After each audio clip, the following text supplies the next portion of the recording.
The distress signal came through at 0400 hours, and it woke everyone on the bridge. Jake Morrison sat up in his command chair and rubbed his eyes while the red emergency lights flashed across the control panels.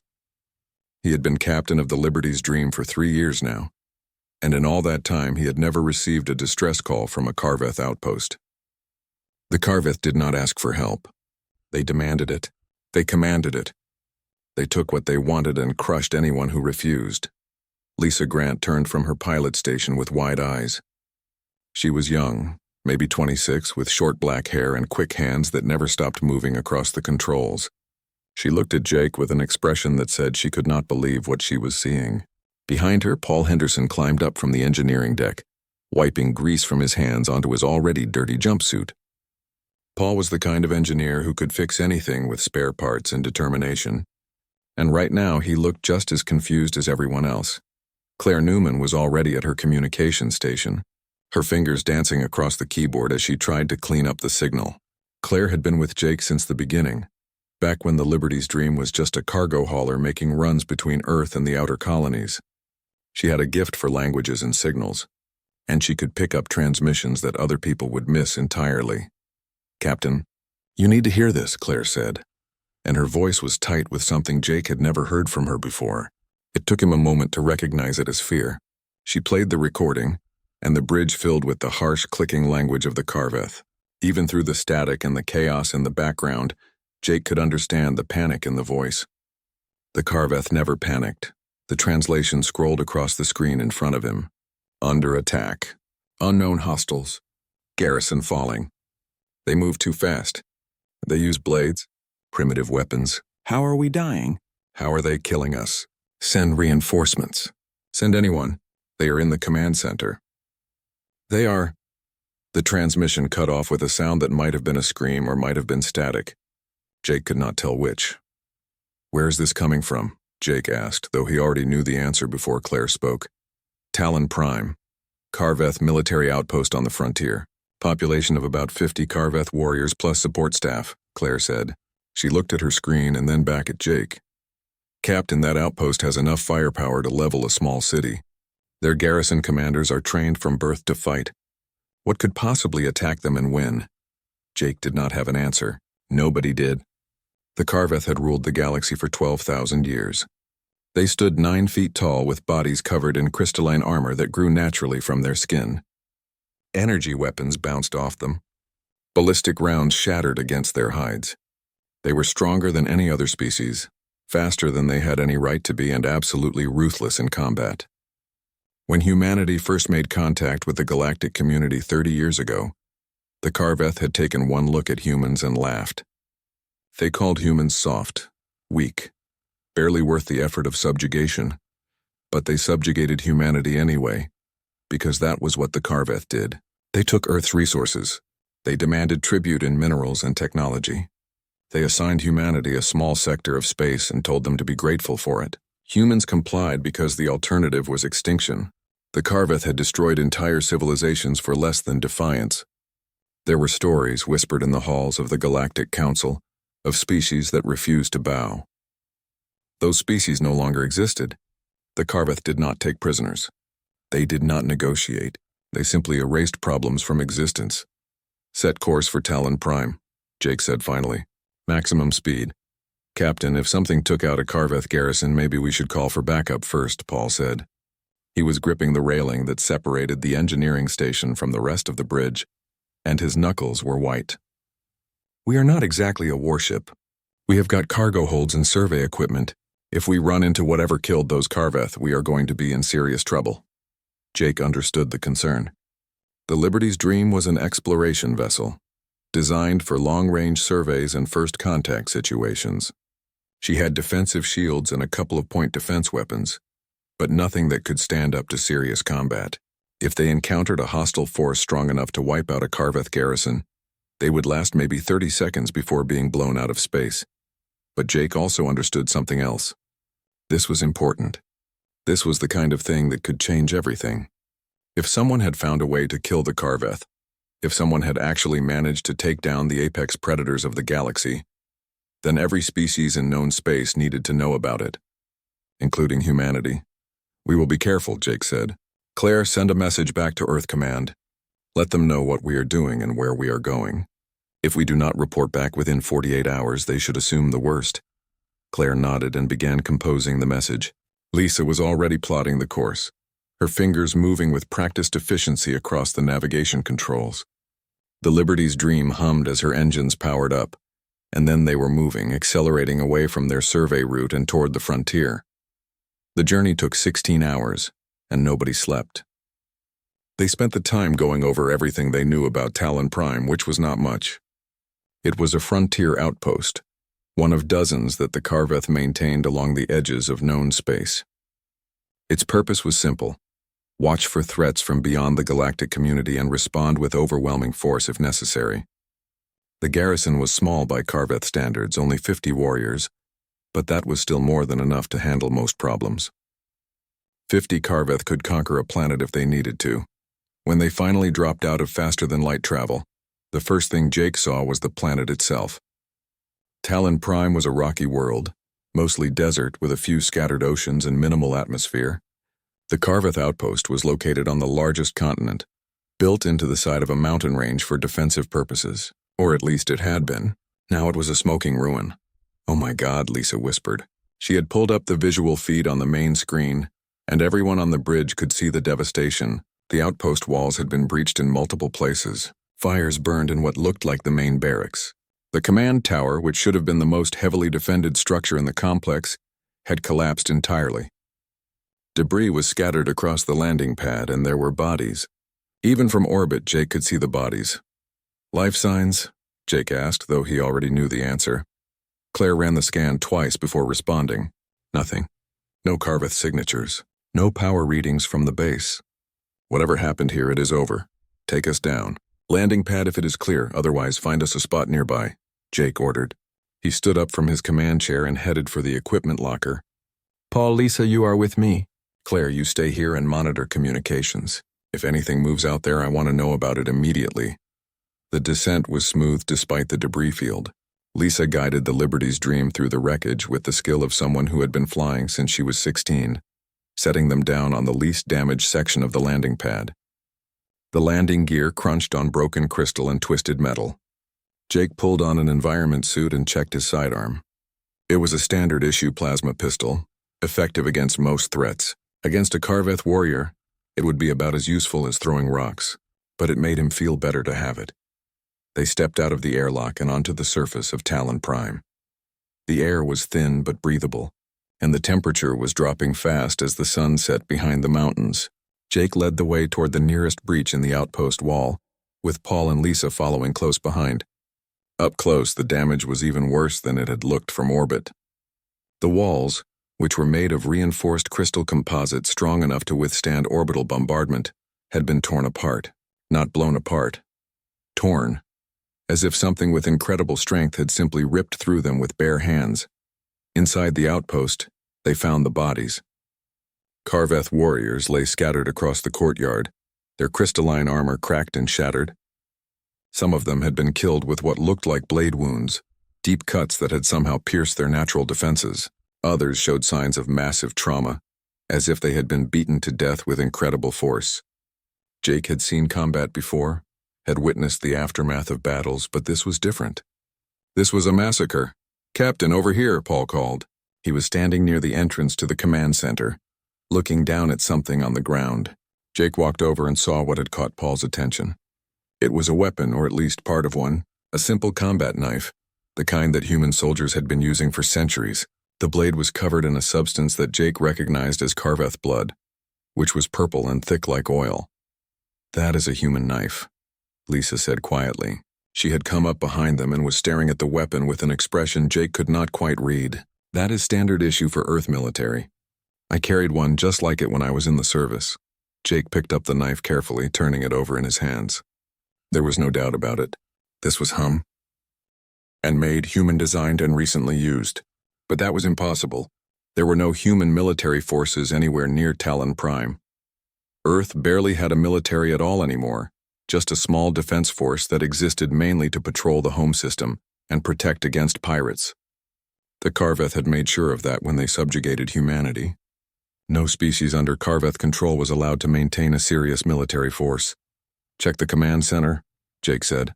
"See if we can find any security footage or logs. I want to know what happened here." They spent the next 2 hours searching through the ruins. Most of the computer systems were destroyed, but Claire managed to extract data from a backup server that had somehow survived the attack. She cleaned up the footage and played it back for them on a portable screen. What they saw made no sense at all. The attack had come just after midnight local time. The security cameras showed the Carveth garrison going about their normal routines when suddenly the lights went out. Emergency power kicked in a moment later, but by then the attackers were already inside. They moved fast, impossibly fast, wearing dark armor that seemed to absorb light. They carried simple weapons, blades, and projectile guns, nothing sophisticated. But they knew exactly where to strike. They hit the Carveth in the joints where their armor was weakest, in the sensory organs on their heads, in the vulnerable spots that most species did not even know existed. The Carveth fought back with everything they had, but it did not matter. The attackers moved like shadows, always one step ahead, coordinating their strikes with precision that spoke of extensive training. In less than 20 minutes, the entire garrison was dead. The last thing the security footage showed was one of the attackers standing over the body of the garrison commander. The attacker looked up at the camera, and for just a moment, Jake saw their face clearly. It was human. Young, maybe early 20s, with cold eyes that showed no emotion at all. Then the attacker destroyed the camera and the footage ended. Jake sat back and tried to process what he had just seen. Humans had done this. Humans had attacked a Carveth military outpost and won. Humans had killed 50 of the most dangerous warriors in the galaxy, without losing a single fighter. It was impossible. It was insane. And it was going to change everything. The emergency session of the Galactic Council convened 3 days after Jake and his crew returned from Talon Prime with their evidence. The council chamber was a massive circular room that floated in orbit around the neutral world of Gathering Point, a planet that belonged to no single species, but served as the diplomatic heart of the galaxy. Representatives from over 200 species filled the tiered seats, their translators humming softly as they converted thousands of languages into something everyone could understand. Jake had never been inside the council chamber before, and the sheer size of it made him feel small and insignificant. The Carveth delegation sat in the highest tier, as they always did. There were 12 of them, each one a high-ranking military commander or political leader. They wore ceremonial armor that gleamed under the chamber lights, and their crystalline bodies reflected the colors of the room in strange, shifting patterns. At the center of their delegation sat High Commander Zephyros, the supreme military leader of the Carveth Empire. He was older than most Carveth, his armor showing the scars of countless battles, and when he spoke, the entire chamber fell silent. "We are under attack," Zephyros said, and his voice boomed through the translation system. 3 more outposts have fallen in the past week.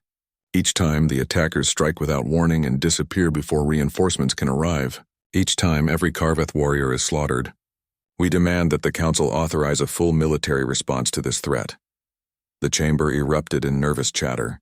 Representatives from dozens of species began speaking at once, their voices overlapping into a chaotic mess of sound. The Vrel delegation, insectoid creatures with multiple limbs and compound eyes, clicked their mandibles in agitation. The Numari, who lived in water-filled environment suits, made gurgling sounds that their translators struggled to convert. Even the telepathic Oshans seemed disturbed, their mental projections flickering with anxiety. Jake sat in the human delegation area, which was on the lowest tier of the chamber. It was a not-so-subtle reminder of humanity's position in the galactic hierarchy. Sitting next to him was Ambassador Helen Carter, Earth's official representative to the Council. She was in her 50s with gray hair and sharp eyes that missed nothing. She leaned over and whispered to Jake without looking at him. "Did you bring the evidence?" she asked. "All of it," Jake replied. "Security footage, weapon samples, tactical analysis. Everything we found on Talon Prime." "Good. Because we are about to make a lot of people very angry." The council speaker, a tall, thin creature from the Methodian species, raised its 3-fingered hand for silence. The chamber gradually quieted down, though the nervous energy remained. The speaker's skin was pale blue and almost transparent, showing the complex network of organs beneath. It spoke in a high, melodic voice that somehow commanded attention despite its softness. "High Commander Zephyros, your concern is noted and shared by this council. However, before we authorize military action, we must understand what we are facing. The Joint Investigation Task Force has been studying these attacks for the past week. Commander Zephyros, you have been leading this investigation. What have you discovered?" Zephyros stood, his massive frame dominating the chamber. "We have discovered that these attacks are the work of a new hostile species from beyond known space. They use primitive weapons and guerrilla tactics, striking our weakest outposts and avoiding direct confrontation. They are cowards who hide in the shadows because they know they cannot face us in open battle. Once we locate their homeworld, we will erase them from existence as we have done to others who challenged our authority." Jake felt his hands clench into fists. The arrogance in Zephyros's voice was infuriating, but it was also typical of the Karveth. They never considered that someone might be smarter than them, more strategic, more determined. They only understood overwhelming force, and it had worked for them for 12,000 years. Why would they change now? "If I may speak," Ambassador Carter said, standing up. The entire chamber turned to look at her, and Jake could feel the weight of hundreds of eyes on their small delegation. The Karveth were not the only ones who looked down on humanity. Most species in the galaxy considered humans to be little more than primitives, who had barely figured out faster than light travel.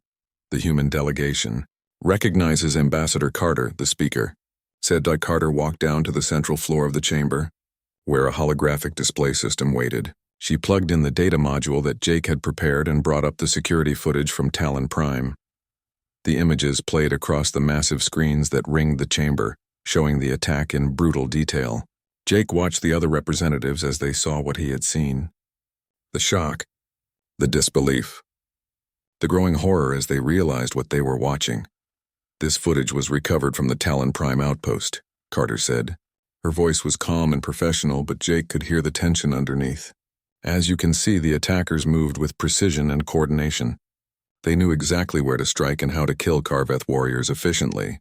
This was not a random attack by some unknown species. This was a carefully planned military operation conducted by soldiers with extensive training." "And what is your point, human?" Zephyros demanded. "We know we were attacked. We do not need you to tell us what we already understand."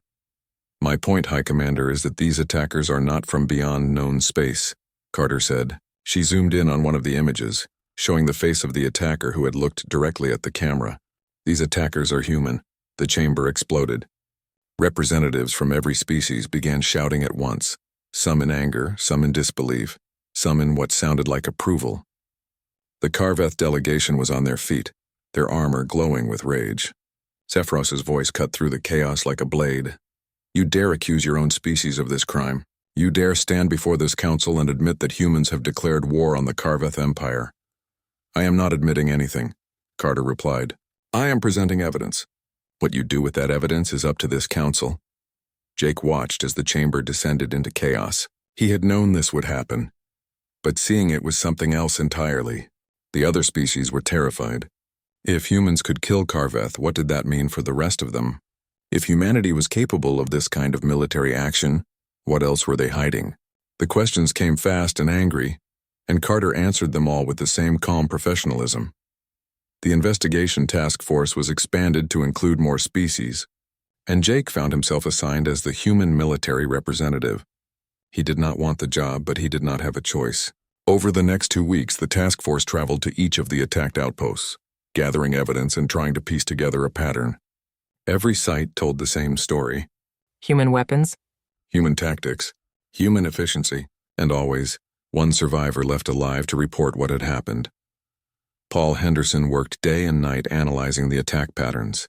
He spread maps and data across every available surface in their temporary headquarters, connecting attacks with colored lines and marking timing with precise notes. Jake watched him work with a mixture of admiration and concern. Paul had not slept in 3 days, and his hand shook from too much coffee and too little food. "I found something," Paul said finally. It was late at night, and most of the task force had gone to sleep. Only Jake and Lisa remained in the operations room, going over reports that made less sense the more they read them. Paul walked over with his portable screen and showed them a 3-dimensional map of the attacks. "Look at this. Every attack happens within a 6-hour window. Every attack targets outposts that are exactly 3 days' travel from the nearest Karveth reinforcement fleet. Every attack focuses on eliminating the garrison commander first, then working through the chain of command. This is not random. This is not some new species stumbling into our territory. This is a coordinated military campaign being run by someone who understands Karveth military doctrine better than the Karveth themselves. Lisa leaned forward, studying the map. How is that possible? The Karveth do not share their military procedures with anyone. They barely trust their own species with that information. Unless someone studied them, Jake said quietly. Unless someone spent years watching every battle the Karveth ever fought, analyzing their tactics, identifying their weaknesses. Unless someone prepared for this war long before they started it. Paul nodded. Exactly. And there is something else. The weapons being used are not cutting-edge human military tech. They are 50 years old, ballistic rifles that we stopped manufacturing decades ago, combat knives from the old Earth Defense Forces. Even the armor looks outdated. Why would an elite military unit use obsolete equipment? Because it is untraceable, Lisa said. She had gone pale and her voice was barely above a whisper. Because if they used modern weapons, everyone would know they came from Earth. But old weapons could have come from anywhere. They could have been stolen, salvaged, bought on the black market. It gives Earth plausible deniability. Jake felt a cold sensation spreading through his chest. He looked at the map again, at the pattern of attacks, at the precision and planning that had gone into every strike. This was not some rogue group of human soldiers. This was an organized military operation, which meant it had to be sanctioned at the highest levels of Earth's government, which meant Earth had been planning to go to war with the Karveth, and nobody outside the inner circle had known about it. We need to contact Earth Command, Jake said. We need answers, and we need them now. The secure communication took 6 hours to set up. Earth was on the far side of known space, and even with quantum entanglement communication, there were protocols and security measures that had to be followed.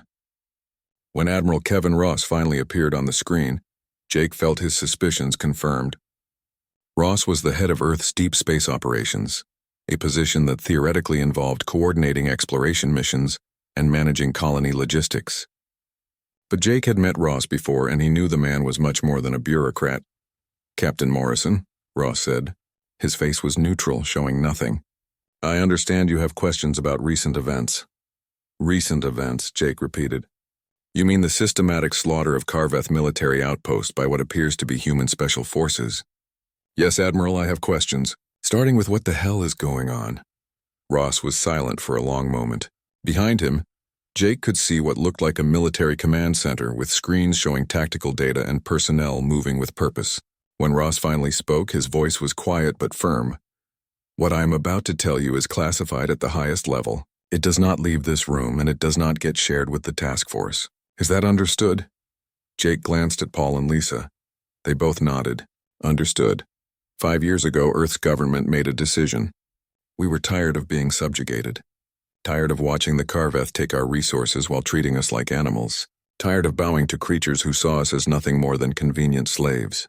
So we started a program, Operation Nightfall. The goal was simple. Develop the capability to kill Karveth warriors and do it in a way that would send a message to the entire galaxy. You started a war, Jake said. His voice sounded strange in his own ears, distant and hollow. We started a revolution, Ross corrected. The Karveth have ruled this galaxy for 12,000 years through fear and violence. Every species bows to them because they believe the Karveth are invincible. We decided to prove them wrong. We studied every battle the Karveth ever fought. We analyzed their biology, their tactics, their psychology. We found their weaknesses, and we trained soldiers specifically to exploit those weaknesses. Operation Nightfall units have been operating in secret for 2 years now, hitting Karveth targets and disappearing before anyone could respond. Do you have any idea what you have done? Lisa asked. She was gripping the edge of the table so hard her knuckles were white. The Karveth will retaliate. They will come to Earth and they will destroy everything. Ross smiled, and it was not a pleasant expression. Let them come. We are ready. The Karveth retreat sent shockwaves through the galaxy. Every species with access to communication networks watched as the most powerful military force in known space limped away from Earth with less than half their original fleet. The images were broadcast everywhere. Karveth warships venting atmosphere and spinning out of control. Carveth warriors abandoning their positions on Earth's surface and fleeing to their landing craft. High Commander Zephyros himself, the legendary warrior who had conquered 17 star systems, ordering his forces to withdraw. It was unthinkable. It was impossible. But it was happening, and the galaxy was watching. Jake stood on the bridge of the Liberty's Dream and felt something he had not expected to feel. Relief mixed with horror. Earth had survived, but the cost was staggering. 3 of the largest cities were in ruins. Millions of people were dead. The orbital defense grid was completely destroyed, and the human defense fleet had been reduced to less than a dozen functional ships. The planet itself bore scars that would take decades to heal. But they had survived, and more importantly, they had proven that the Carveth could be beaten. Within days of the retreat, rebellions began erupting across Carveth-controlled space. The Varel Confederacy, a collection of insectoid worlds that had been under Carveth rule for 6,000 years, declared their independence. The Vrel had always been powerful, their technology nearly matching that of the Carveth, but they had never dared to challenge their masters. Now they saw their chance. The Vrel closed their borders and mobilized their fleets, daring the Carveth to come and reclaim their territory. The Numari followed within hours. These aquatic beings controlled several resource-rich systems that the Carveth depended on for rare minerals. They shut down all trade routes and recalled their ambassadors from Carveth space. Then came the Methodians, the Corvin Collective, the Spiral clans, and dozens of smaller species. Each one saw the Carveth weakness and decided that centuries of subjugation were enough. The galaxy was coming apart at the seams, and the empire that had stood for 12,000 years was crumbling. Admiral Ross did not give the Carveth time to recover or regroup. He had been planning this campaign for years, waiting for the perfect moment to strike. The retreat from Earth was that moment. Within a week of the Carveth withdrawal, Operation Nightfall units launched coordinated attacks across Carveth territory. They hit supply depots and fuel stations, crippling the ability of the Carveth fleet to operate far from their homeworlds. They destroyed communication relays, cutting off Carveth commanders from their forces. They targeted food production facilities, creating shortages that would take months to resolve. The attacks were surgical and devastating. Nightfall teams moved like ghosts, appearing out of nowhere, destroying their targets and vanishing before Carveth reinforcements could respond. They used the same tactics that had worked on Talon Prime, the same guerrilla warfare that had bled the Carveth on Earth. But now they were doing it on a galactic scale, hitting targets across dozens of star systems simultaneously. The Carveth military, designed for overwhelming force and direct confrontation, had no effective response to this kind of warfare. Jake received orders from Earth Command to join the diplomatic effort. Ambassador Carter needed someone with military experience to help coordinate with the other species who were now openly defying the Carveth. The Liberty's Dream became a traveling embassy, visiting rebel worlds and offering support. Jake found himself in meetings with Vrel military commanders, discussing tactics and sharing intelligence. He spoke with Numari leaders about logistics and supply lines. He even met with the telepathic Ashen, whose mental powers made conversations both easier and deeply unsettling. The message Jake brought to each species was simple. Humanity was not trying to replace the Carveth as the dominant power in the galaxy. They were trying to create a new order, where no single species ruled through fear and violence. It was a vision of cooperation instead of conquest, of mutual benefit instead of tribute and slavery. Some species believed him. Others were skeptical. But all of them were willing to work with humanity, because the alternative was going bad. CK under Carveth control, Lisa piloted the Liberty's Dream through some of the most dangerous regions of space during those months. They traveled through active war zones where Carveth loyalists were fighting rebel forces. They navigated asteroid fields to avoid Carveth patrols.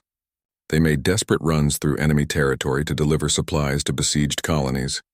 Lisa never complained, never hesitated. She sat at her controls with absolute focus, her hands moving across the navigation system like a pianist playing a familiar piece. Paul kept the ship running despite the constant stress they were putting on every system.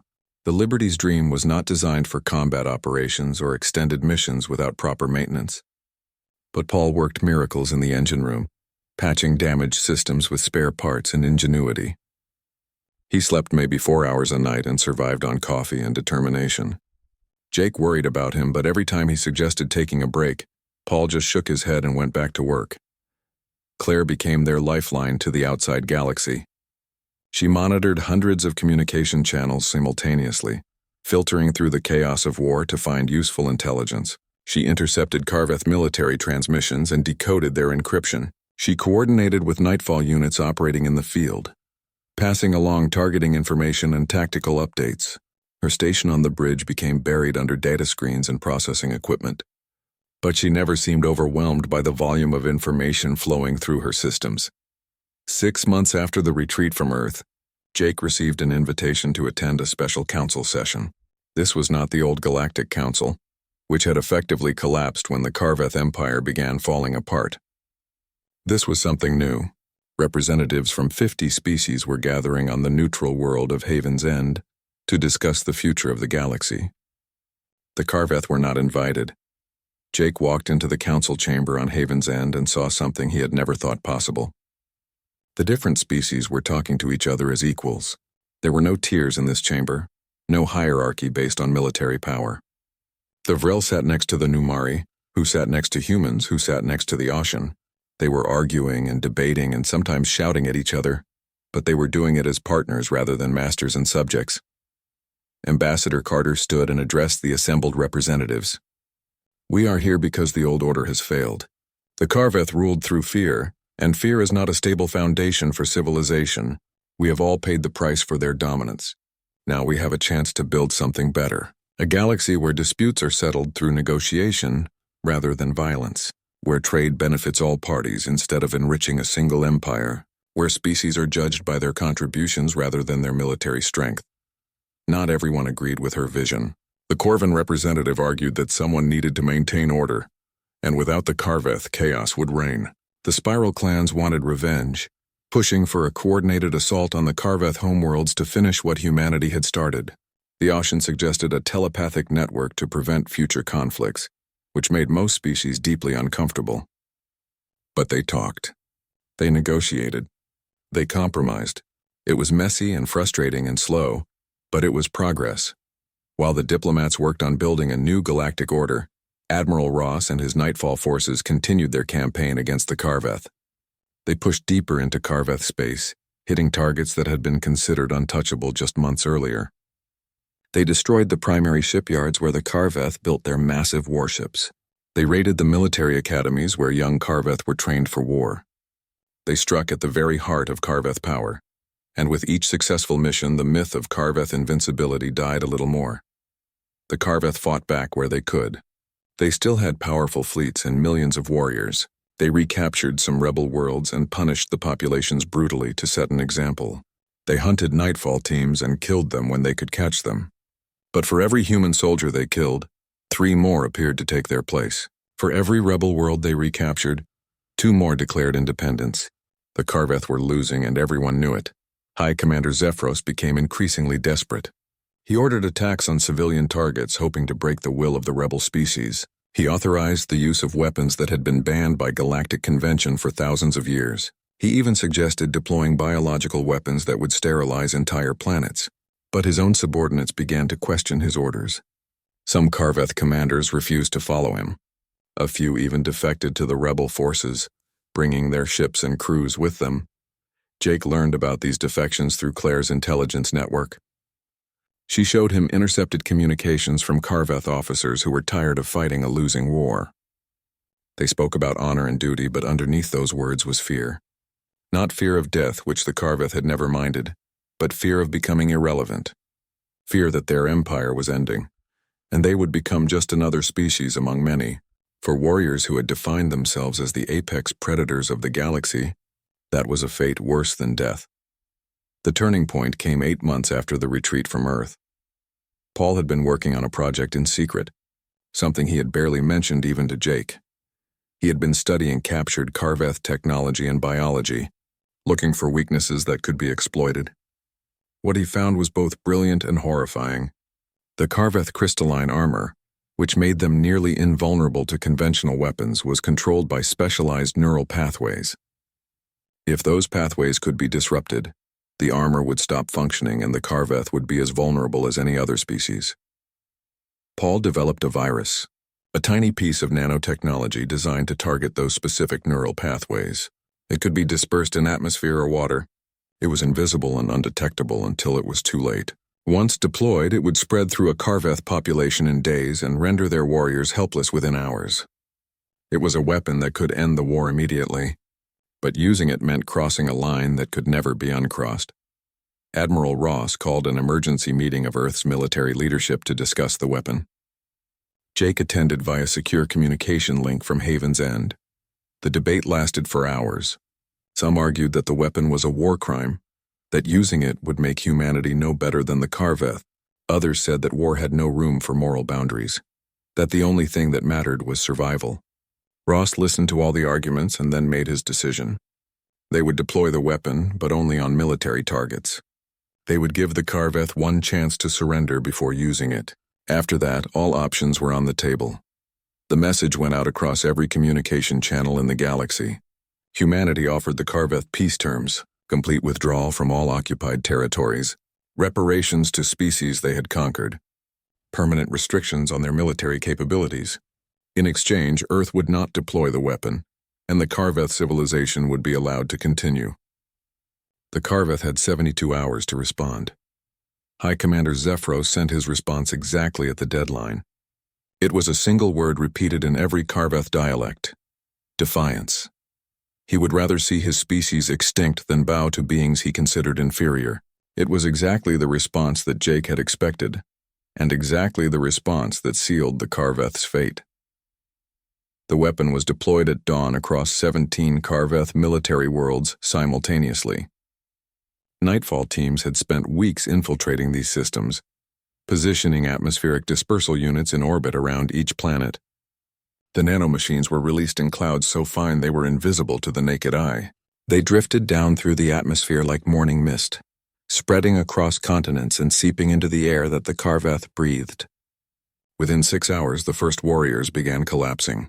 Within 12 hours, every Karveth military installation on those worlds had gone silent. Jake watched the reports come in from the bridge of the Liberty's Dream.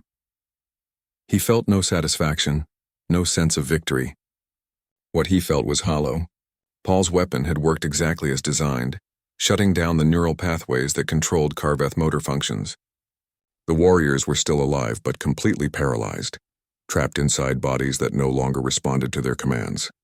It was a mercy that the virus did not cause pain, but Jake wondered if being conscious and helpless was worse than death for a species that had defined itself through physical dominance. The response from the remaining Karveth forces was immediate and chaotic. Some commanders ordered immediate retreats, pulling their fleets back to their core territories. Others doubled down, launching desperate attacks against human and rebel positions as if sheer aggression could somehow reverse their situation. A few tried to negotiate, reaching out through back channels to discuss surrender terms, but High Commander Zephyros did neither. He gathered what remained of his personal fleet and set course for Earth. If his empire was going to fall, he would take humanity with him.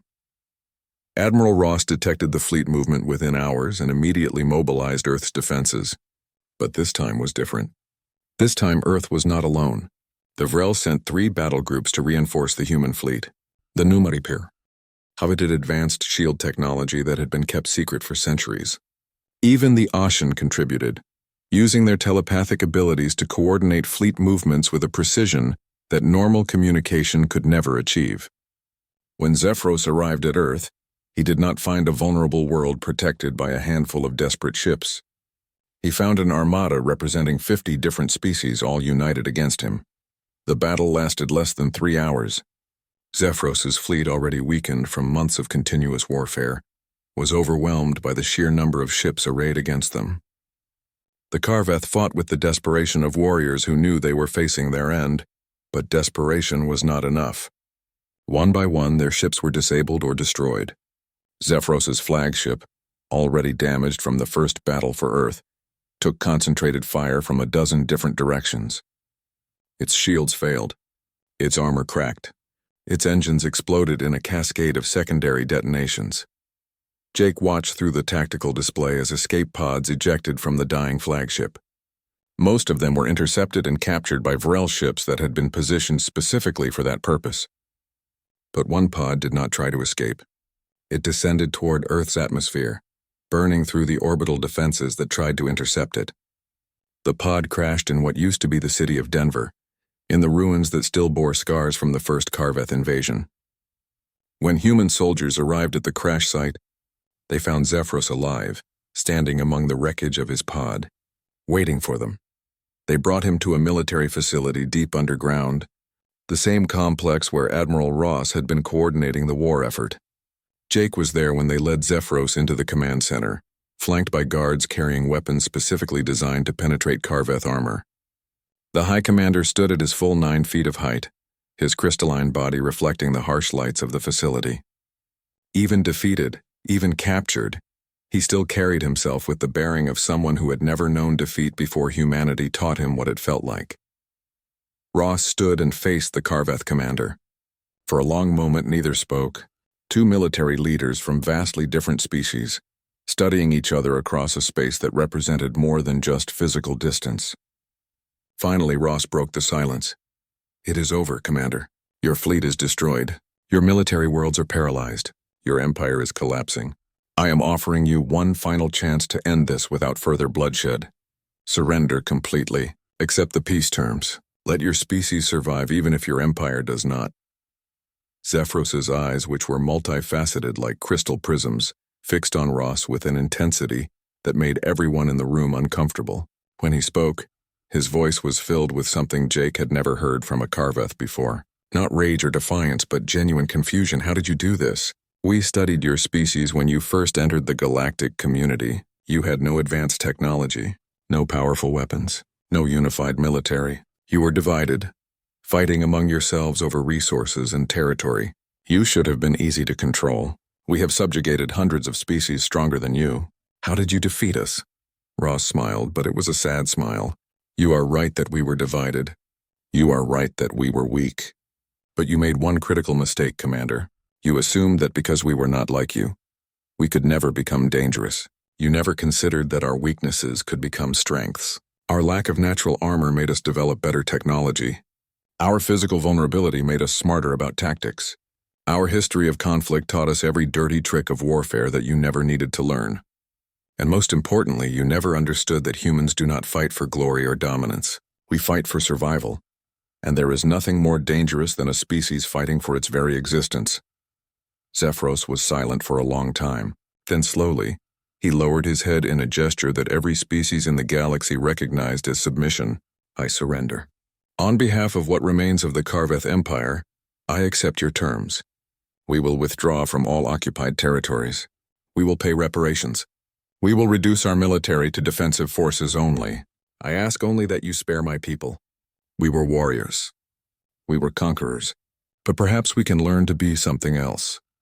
The formal surrender was signed 3 days later in a ceremony broadcast across the entire galaxy. Representatives from every major species attended, including many who had been enemies just months before. The document was written in 12 different languages and required approval from the newly formed Galactic Assembly, the democratic body that was replacing the old council. The terms were harsh but not cruel. The Karveth would lose their empire, but they would not lose their civilization. They would be watched carefully for generations, but they would be allowed to continue existing. Jake stood with his crew during the ceremony and felt the weight of everything they had witnessed. Lisa was crying quietly, tears running down her face as she watched former enemies sign a peace treaty. Paul looked exhausted but relieved, as if a burden he had been carrying for months had finally been lifted.